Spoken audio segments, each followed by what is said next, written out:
Good morning. পরীক্ষা প্রস্তুতি YouTube চ্যানেলে তোমাদের সকলকে আর একবার ওয়েলকাম। কেপিএসআই মেন যারা প্রিপারেশন করছো তোমাদের জন্য একটা জিকে মক টেস্ট, অর্থাৎ বর্তমান যে কোশ্চেন প্যাটার্ন অনুযায়ী কি রকম ধরনের প্রশ্ন হতে পারে জিকে, বা কিভাবে লিখতে হবে, বা কোন জায়গাগুলোকে ভালো করে বুঝে নিয়ে পড়তে হবে, সেই জায়গাগুলোকে তোমাদেরকে ধরিয়ে দেওয়া হবে। সেই সঙ্গে ডব্লিউপিএসআই যারা 1131 ফর্ম ফিল আপ করেছো তোমাদের জন্য ইম্পর্টেন্ট, কারণ ডব্লিউপিএসআই এবং KPSI same syllabus, recruitment process সবকিছু তো একই জিনিস, তো তোমাদের জন্য হেল্পফুল হবে। আরো একটা জিনিস আগের দিনের ভিডিওতে বলেছিলাম যে যারা পরীক্ষা প্রস্তুতিতে অনলাইন বা অফলাইন কোর্স নিতে চাইছো, আগস্ট মাসের নতুন ব্যাচ থেকে তোমরা 7797427474 এই নম্বরে হোয়াটসঅ্যাপে কন্ট্যাক্ট করে নিতে পারো, 7797427474। এবার দেখো যে বর্তমানে ওয়ান লাইনার টাইপের প্রশ্ন আসছে, যে এক কথায় লিখতে হচ্ছে বা একটা লাইনে হয়তো লিখতে হবে। এবং আরো একটা জিনিস সেটা হচ্ছে সায়েন্স যে পার্টটা, বিজ্ঞান পার্টটা থেকেও কিন্তু এখন বর্তমানে বেশ ভালোই প্রশ্ন আসছে। তো সেই রকমই কোন কোন জায়গাগুলো পড়তে হবে সেইগুলো দেখিয়ে দিচ্ছে এবং আনসার গুলো বলে দিচ্ছে। তো 1 নম্বর প্রশ্ন, প্রত্যেকটা প্রশ্নের কত মার্কস, 2 নম্বর করে আছে, 2 মার্কস করে আছে। যে 1 নম্বর প্রশ্ন সেটা হচ্ছে কুইক লাইমে রাসায়নিক নাম ও সংকেত লিখুন। কুইক লাইমে রাসায়নিক নাম ও সংকেত লিখুন। তাহলে এইভাবেই লিখতে হবে তোমাকে, নাম্বারিং এইভাবে দিয়ে দেবে যে 1 একের এর উত্তর লিখছি, তাহলে 1 এইভাবে লিখে দিয়ে কি করতে হবে, পূর্ণ বাক্যে উত্তর লিখবে যে কুইক লাইম এর রাসায়নিক নাম, কুইক লাইমের রাসায়নিক নাম কি, ক্যালসিয়াম অক্সাইড, ক্যালসিয়াম অক্সাইড। এবারে কি যে দিয়েছে সংকেত লিখুন, তাহলে কি করবে যে এর সংকেত CaO, তাই তো হয়ে গেল, 2 নম্বর পেয়ে যাবে। পরের প্রশ্ন কি দেওয়া আছে দেখো, যে আধুনিক দীর্ঘ পর্যায় সারণীতে কটি পর্যায় ও কটি শ্রেণী আছে। আধুনিক দীর্ঘ পর্যায় সারণীতে কটি পর্যায় ও কটি শ্রেণী আছে, তাহলে কি হবে যে আধুনিক দীর্ঘ পর্যায় সারণীতে কি আছে, 7টি পর্যায় আছে, তাই তো, 7টি পর্যায় ও 18টা শ্রেণী আছে, 7টি পর্যায় ও 18টি শ্রেণী আছে। তো এই যে পিরিয়ডিক টেবিল বা কেমিক্যাল বন্ডিং, এই কেমিস্ট্রির পার্টটা ভীষণ ইম্পর্টেন্ট, একটু বোঝার জায়গা আছে, একটু কঠিন আছে। এইগুলো কিন্তু সব তোমাদেরকে ভালোভাবে রপ্ত করতে হবে, না তো পারবে না এই জায়গা থেকে প্রশ্ন, শুধু মুখস্থ করে হবে না। তো পর্যায় সারণী জানো, যে পর্যায় সারণী এর জনক কি হয় আমরা জানি, দিমিত্রি মেন্ডেলিভ। আধুনিক পর্যায় সারণী যেটাকে বলা হয়, আধুনিক পর্যায় সারণীর জনক হচ্ছে বিজ্ঞানী মোজলি। আর যে কোশ্চেনটা তোমাদের দিয়েছি যে আধুনিক দীর্ঘ পর্যায় সারণী, সেই আধুনিক দীর্ঘ পর্যায় সারণীর জনক হচ্ছে নিলস বোর।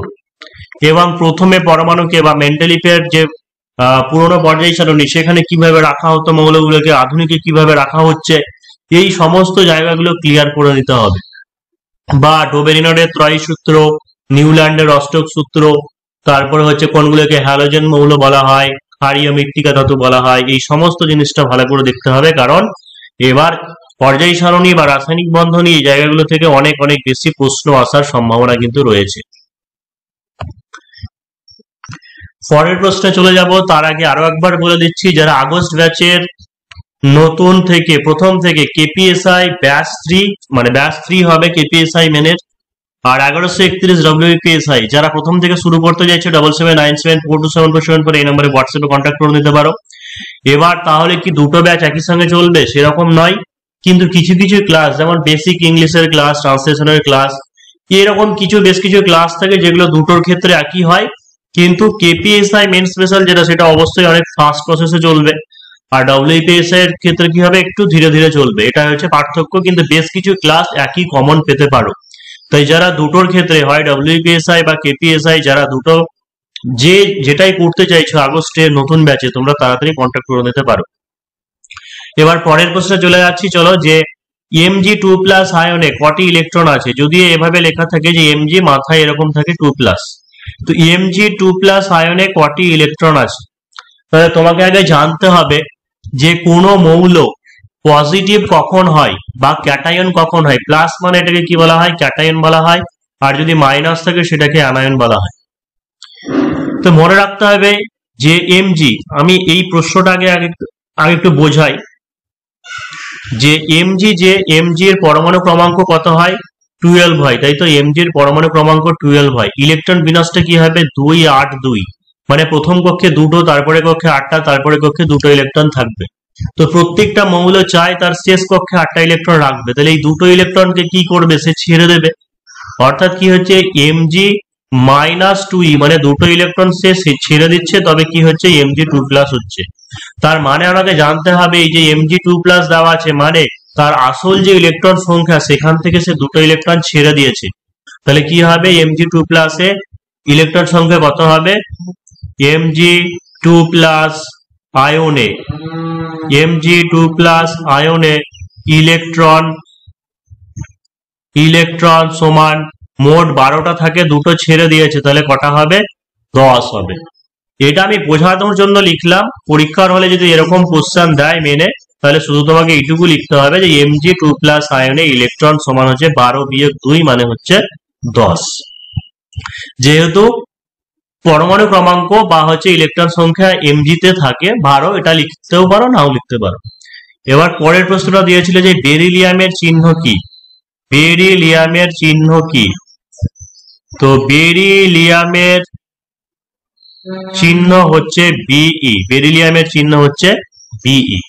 এই যে এই জায়গাটা, যেমন বোরন, মানে সবই তো বি দিয়ে বা হচ্ছে ব দিয়ে উচ্চারণ। তো বোরনের ক্ষেত্রে কি হয়, শুধু বি হয়, বেরিলিয়ামের ক্ষেত্রে বিই হয়।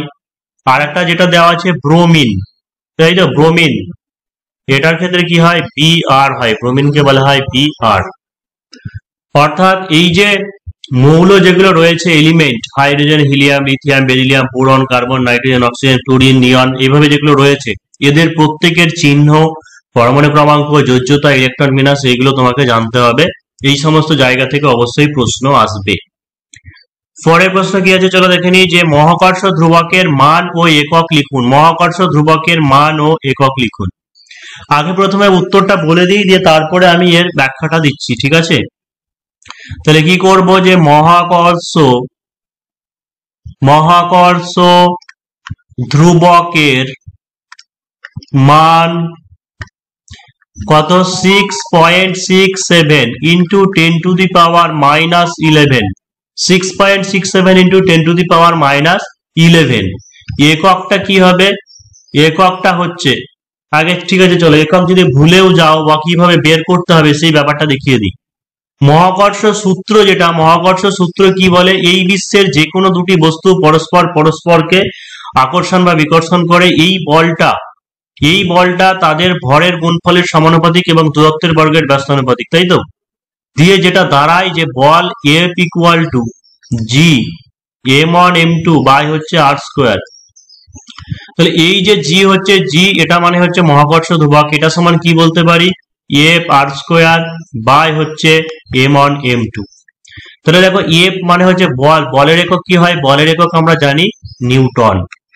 আর মানে হচ্ছে ডিস্টেন্স, দূরত্ব, দূরত্বের একক কি হয়, মিটার স্কোয়ার। তাহলে নিচে m1m2 দেওয়া আছে, মানে ভরের একক কেজি, তাহলে দুটো দেওয়া আছে মানে কি কেজি স্কোয়ার হবে, তাহলে পার হচ্ছে কেজি স্কোয়ার। তাই এককটা আমাদের কি দাঁড়াচ্ছে, তাহলে সেটা হচ্ছে Newton metre square, Newton metre square per হচ্ছে কেজি স্কোয়ার। অবশ্যই লিখে দিতে পারো, এটা আমরা এসআই এককে বের করলাম। হ্যাঁ, তোমাকে তারপরে বের পুরো দেখাতে হবে না, আমি তোমাকে এটা বোঝানোর সুবিধার জন্য বলে দিলাম। তাহলে হচ্ছে মহাকর্ষ ধ্রুবকের মান হচ্ছে 6.67 into 10⁻⁻11 Newton metre square per kg square. এবার একটা ব্যাপার যেটা থাকে, অনেকে তোমরা যারা বলো যে ইউটিউবে ফ্রি ক্লাস দিতে বা হচ্ছে ফিস কমাতে, তাদের উদ্দেশ্যে একটা জিনিসই বলবো, সেটা হচ্ছে এসআই ওরিয়েন্টেড বা এরকম ক্লাস বা সায়েন্সের ক্লাস তুমি কোথাওই পাবে না, কোনো জায়গাতে হয় না। সব জায়গায় একটা চলে টোটকা প্রসেসে, কত বেশি সংখ্যক স্টুডেন্টকে অ্যাট্রাক্ট করা যায়। এরকম যখনই জিনিস বোঝাতে যায়, তখনই যারা কমা মানের স্টুডেন্ট তারা বুঝতে পারে না, স্কিপ করে যায় ব্যাপারগুলোকে। আমি সেই সমস্ত স্টুডেন্টদেরকে ক্যাপচার করি যাদের মধ্যে ক্যাপাবিলিটি আছে, অর্থাৎ যারা এসআই পাওয়ার যোগ্য, চাকরি পাওয়ার যোগ্য, তাদেরকেই ক্যাপাবিলিটি আছে, তাদেরকে সেরকমই স্টুডেন্টই দেখি এবং সেইভাবে পড়ানোর চেষ্টা করি। এই কারণে যেন দেখবে যে কন্টিনিউয়াসলি আমার চ্যানেলের যে গ্রোথ সেটা আস্তে আস্তে ধীরে ধীরে বাড়বে কি কমে গেছে, এবং যে সাবস্ক্রাইবারও যথেষ্ট কমে গেছে, বেশি ফলোয়ার্স হয় না এই কারণের জন্যই। তো সেই কারণের জন্য একটা জিনিসই বলি যে একটা কনস্টেবলের তুলনায় এসআই এর কোর্স অনেক তফাৎ আছে, অনেক তফাৎ আছে। সেই তুলনায় যে কোর্স ফিস রাখা হয়েছে অবশ্যই সামান্যই, সেটা তোমরা যারা ভালোভাবে বুঝে যেতে পারবে তারা অবশ্যই ব্যাপারটা বুঝতে পারবে। চলো পরের কোশ্চেন দেখে নিই, যে সায়েন্সের শেষ পার্টের শেষ কোশ্চেনটা, যে পদার্থের ক্ষুদ্রতম অবিভাজ্য অংশ যারা রাসায়নিক বিক্রিয়ায় অংশগ্রহণ করে না তাদের কি বলা হয়। দেখো এই যে ব্যাপারগুলো, এই কোশ্চেনগুলো করতে গেলে কিন্তু শুধুমাত্র মুখস্থ করতে হবে না, কনসেপ্টটাকে তোমাকে ক্লিয়ার রাখতে হবে, তবেই এর আনসার করতে হবে। তো পদার্থের ক্ষুদ্রতম অবিভাজ্য অংশ যারা রাসায়নিক বিক্রিয়ায় অংশগ্রহণ করে না তাদের বলা হয় কি অণু। এবার তুমি হয়তো অবিভাজ্য দেখেই পরমাণু আনসার করে দেবে, তা নয়। তাহলে পরমাণুটা কি জিনিস? পরমাণু যেটা বা অ্যাটম, পরমাণুটা হচ্ছে কি পদার্থের অবিভাজ্য একটা কণা, মানে হচ্ছে একটা পার্টিকেল। এবং এই পরমাণুই কি করে, এরা রাসায়নিক বিক্রিয়ায় অংশগ্রহণ করে, রাসায়নিক বিক্রিয়ায় অংশগ্রহণ করে। অণুরা রাসায়নিক বিক্রিয়ায় অংশগ্রহণ করে না, অর্থাৎ অণু হচ্ছে একটা পদার্থের একটা পার্ট, একটা হচ্ছে স্মলেস্ট মানে অবিভাজ্য পার্ট। চাপ কি রাশি? দেখো এখন আমি আর পূর্ণ বাক্যে উত্তর লেখাচ্ছি না, কারণ দেখিয়ে দিলাম কিভাবে লিখতে হবে। তো চাপ কি রাশি? চাপ হচ্ছে একটা স্কেলার রাশি। চাপ স্কেলার রাশি, মানে যার শুধুমাত্র মান আছে তাদেরকে স্কেলার রাশি বলা হয়, আর যাদের মান অধিক দুটোই আছে তাদেরকে ভেক্টর রাশি বলা হয়, জানো। তো চাপ মানে কি বল বাই ক্ষেত্রফল হয়, তো প্রেসার এর কোনো ডিরেকশন থাকে না, তো হচ্ছে কি যে সেই কারণে চাপ হচ্ছে একটা স্কেলার রাশি। নেক্সট কোশ্চেন জিওগ্রাফি থেকে দিয়েছি, জিওগ্রাফি ভূগোল পার্ট থেকে তোমার 5খানা কোশ্চেন এখানে দেওয়া আছে। প্রথম প্রশ্ন যেটা দেওয়া আছে দেখে, যে পৃথিবীর আবর্তন গতির ফলে সৃষ্ট হওয়া বলকে কি বল বলা হয়? পৃথিবীর আবর্তন গতির ফলে সৃষ্ট হওয়া বলকে কি বলা হয়? এটা ভূগোল বলে দিলাম, বা হচ্ছে আবর্তন গতি এখানে বলা আছে বলে হচ্ছে মনে হচ্ছে যে ভূগোল থেকে। তাছাড়া হয়তো অনেক এটা সায়েন্সের ব্যাপার ভাববে, মাধ্যাকর্ষণ শক্তি বা মহাকর্ষ এরকম অনেক কিছু ভাববে। কিন্তু আবর্তন গতির ফলে সৃষ্ট হওয়া যে বল সেটাকে বলা হয় কোরিওলিসিস বল। এইগুলো তখনই পারবে যখনই তুমি টেক্সট বইগুলোকে ভালো করে পড়বে, তখনই পারবে, কারণ এগুলো সমস্ত টেক্সট বইয়ে দেওয়া আছে, অর্থাৎ আঞ্চলিক ভূগোলের পার্টে এই সমস্ত জিনিসগুলো পেয়ে যাবে। যে পৃথিবীর আবর্তন গতির ফলে সৃষ্ট হওয়া বলকে বলা হয় কোরিওলিসিস বল, কোরিওলিসিস বল। পরের প্রশ্নে কি দেওয়া আছে চলো দেখে নিই, যে মরুয়াঞ্চলের, বেশ একটু ডেপথ থেকে কোশ্চেন দিয়েছে বা এখন এরকমই প্রশ্ন আসছে, যে মরুয়াঞ্চলের পর্বতের পাদদেশে জল ও বায়ু দ্বারা বাহিত নুড়ি কাকড় বালি সঞ্চিত হয়ে যে অল্প ঢালু সমভূমি সৃষ্টি হয় তাকে কি বলা হয়? তো তাকে বলা হয় কি যে বাজাদা, তাকে বলা হয় বাজাদা। এই সমস্ত কোশ্চেন হয়তো অপশন দিলে পরে মনে পড়ে, কিন্তু অপশন না থাকলে পরে করা মুশকিল, সেই কারণে ভালোভাবে পড়তে হবে। মরুয়াঞ্চলের চলমান বালিয়াড়িকে যেমন ধ্রিয়ান বলে, এগুলো জানো। তো এটা হচ্ছে আনসার হচ্ছে বাজাদা। Next question West Bengal geography থেকে আছে, সেটা হচ্ছে মালদহ জেলার কালিন্দী নদীর দক্ষিণাঞ্চলে যে পলি গঠিত উর্বর সমভূমি আছে, মালদহ জেলার কালিন্দী নদীর দক্ষিণাঞ্চলে যে পলি গঠিত উর্বর সমভূমি আছে তাকে কি বলা হয়? তাকে বলা হয় কি দিয়ারা, তাকে বলা হয়, সেই পাঠ্যবইকে কি বলা হয়? দিয়ারা। পরের প্রশ্ন আছে, চিলি কোন মহাদেশের অন্তর্গত এবং এর রাজধানীর নাম কি? এটা হচ্ছে ওয়ার্ল্ড জিওগ্রাফি থেকে আছে বলতে পারো, চিলি দেশটা কোন মহাদেশের অন্তর্গত এবং এর রাজধানীর নাম কি? তাহলে কি হবে, যে চিলি হচ্ছে একটা দক্ষিণ আমেরিকা মহাদেশের অন্তর্গত দেশ, তাই তো। তাহলে চিলি দক্ষিণ আমেরিকা, দক্ষিণ আমেরিকার দেশ। এর রাজধানীর নাম কি? চিলির রাজধানীর নাম হচ্ছে সান্টিয়াগো, চিলির রাজধানীর নাম সান্টিয়াগো। মানে চিলির রাজধানীর নাম সান্টিয়াগো, এইভাবে পূর্ণবাক্যই লিখবে, আমি এখন আর লিখছি না, কারণ দেখিয়ে দিয়েছি অলরেডি কেমন ভাবে লিখতে হবে। মরুয়াঞ্চলের হ্রদগুলিকে কি বলা হয়? তো প্রথম পার্ট দেওয়া আছে, আরেকটা হচ্ছে মালাবার উপকূলের, মালাবার উপকূলের উপর, সরি একটু টাইপিং মিস্টেক হয়েছিল, যে মালাবার উপকূলের উপহ্রদগুলি কি নামে পরিচিত? তো মরুয়াঞ্চলের হ্রদগুলিকে কি বলা হয়? মরু, আচ্ছা চলো এটা পূর্ণ বাক্যে লিখে দিই যে মরু অঞ্চলের হ্রদগুলিকে প্লায়া বলা হয়, তাই তো, প্লায়া বলা হয়। আর মালাবার উপকূলের উপহ্রদগুলি কি নামে পরিচিত? কয়াল নামে পরিচিত, কয়াল নামে। তাহলে মালাবার উপকূলের হ্রদগুলি কয়াল নামে পরিচিত, কয়াল নামে পরিচিত।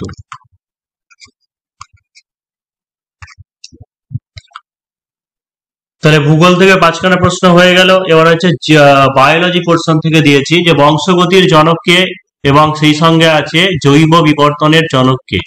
তো বংশগতির জনক প্রথমটা কি হচ্ছে? Gregor Johann Mendel.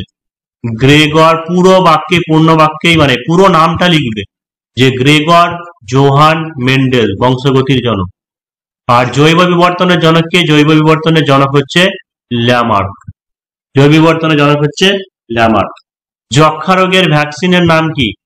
দেখো শুধুমাত্র বিসিজি লিখলে হয়তো পুরো মার্কস নাও দিতে পারে, তো বিসিজি লিখে এর পুরো নামটা লিখে দেবে যে ব্যাসিলাস ক্যালমিটি, ব্যাসিলাস ক্যালমিটি উইরিন, তাই তো, ব্যাসিলাস ক্যালমিটি উইরিন। কে ইংরেজিতে লিখতে পারো কিনা, ইংরেজিতে লিখতে পারো কিনা জানি না, তবে পুরোপুরি ভাবে নোটিফিকেশনে বা ইনস্ট্রাকশনে লেখা থাকে যারা বাংলায় লিখছো বাংলাতে লেখার চেষ্টা করবে, পার্ট বাংলা বা পার্ট ইংলিশ এইভাবে লিখবে না, এরকম বলা থাকে। তো দরকার নাই এত তর্ক বিতর্ক, সব বাংলায় এইভাবেই বানান করে সেজন্য লিখবে। দেহের জাগরণ ও সতর্কীকরণে সাহায্য করে, দেহের জাগরণ ও সতর্কীকরণে সাহায্য করে মস্তিষ্কের কোন অংশ? জাগরণ ও সতর্কীকরণে সাহায্য করে মস্তিষ্কের কোন অংশ? তো মস্তিষ্কের যে বিভিন্ন অংশ আছে যেমন অগ্র মস্তিষ্ক, মধ্য মস্তিষ্ক, পশ্চাৎ মস্তিষ্ক, তো কি হচ্ছে যে জাগরণ ও সতর্কীকরণে সাহায্য করে সেটা হচ্ছে থ্যালামাস। ঠিক আছে, থ্যালামাস সাহায্য করে, থ্যালামাস সাহায্য করে। নেক্সট কোশ্চেন, পাকস্থলীর কোন কোষ থেকে হাইড্রোক্লোরিক অ্যাসিড খরিত হয়? জানি যে আমরা হাইড্রোক্লোরিক অ্যাসিড যেটা সেটা হচ্ছে পাকস্থলী থেকে খরিত হয়, সেটা সবাই জানি, কিন্তু পাকস্থলীর কোন অ্যাসিড থেকে খরিত হয়? সেটা হচ্ছে অক্সিনটিক।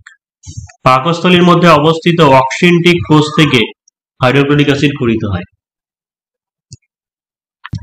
রক্তে উপস্থিত কোন আয়রন রক্তকে জমাট বাঁধতে সাহায্য করে? রক্তে উপস্থিত, রক্তের মধ্যে যে প্রথম বিন থাকে সেই সঙ্গে হচ্ছে ক্যালসিয়াম আয়ন, মানে Ca2+, ক্যালসিয়াম আয়ন। হয়তো বাংলাতে বানান করে এটা লিখে দাও যে ক্যালসিয়াম আয়ন, আর চিহ্নটাও লিখে দিতে পারো যে ক্যালসিয়াম আয়ন রক্তকে জমাট বাঁধতে সাহায্য করে। তো 30 নম্বরে ছিল, ফুল 50 মার্কসের তৈরি করা হয়নি, তো এখানে 3টে পার্ট অর্থাৎ 30 নম্বরে দিয়েছিলাম। দেখে নাও যে কে কতগুলো আনসার করতে পারলে, তোমরা কত মার্কস এখানে করতে পারলে, এবং এই কোশ্চেনে কেউ যদি মোটামুটি 20+ স্কোর করতে পারো, মানে ধরে রাখতে পারো যে 30খানা মানে 15টা প্রশ্ন আছে, তো 10টা যারা যারা করতে পারছো অবশ্যই একটা ভালো সেফ জোনে আছে বলেই মনে করা যায়। শেষ করার আগে আরো একবার বলে দিচ্ছি যে যারা কেপিএসআই মেন স্পেশাল বা WPSI 1131 এই ভ্যাকান্সি যারা জন্য যারা প্রিপারেশন করতে চাইছো শুধুমাত্র মেনের জন্য, বা সেই ক্ষেত্রে, কারণ বেশিরভাগ স্টুডেন্ট যারা জয়েন করে পরীক্ষা বসতে সব বেশিরভাগ মেনের জন্যই। এবার অনেক ক্যান্ডিডেট আছে যাদের প্রিলিটাও দরকার হয়, সেই কারণের জন্য অবশ্যই প্রিলির জন্য হেল্প করা হয়। জিকে, ম্যাথ, রিজনিং অনেকটা ডেসক্রিপটিভ, মানে সবই ডেসক্রিপটিভ ওয়েতে করানো হয়, তারপরে প্রিলির জন্য ওখানে হেল্প করে দেওয়া হয়। আর বাংলা ইংরেজি তো বলার কিছু নেই, কারণ বেঙ্গলি ইংরেজিতে প্রথম থেকে চলে, মানে একমাত্র পরীক্ষা প্রস্তুতি যেখানে বেঙ্গলি ইংলিশ বা হচ্ছে ডেসক্রিপটিভ বা মেন যেটা প্রথম থেকে বা হচ্ছে সারা বছর ধরেই চলে। এমন নয় যে শুধুমাত্র প্রিলি রেজাল্ট আউট হলো বা মেন পরীক্ষা আসছে তখনই শুরু হয়, তা নয়, এটা সারা বছর। আজ 2018 সাল থেকে শুরু হয়েছে, 2018 সাল থেকে সারা বছর ধরেই মানে এসআই এর মেনের ক্লাস চলছে বা চলে। যারা জয়েন হতে চাইছে 7797427274 এই নম্বরে হোয়াটসঅ্যাপে কন্ট্যাক্ট করে নিতে পারো।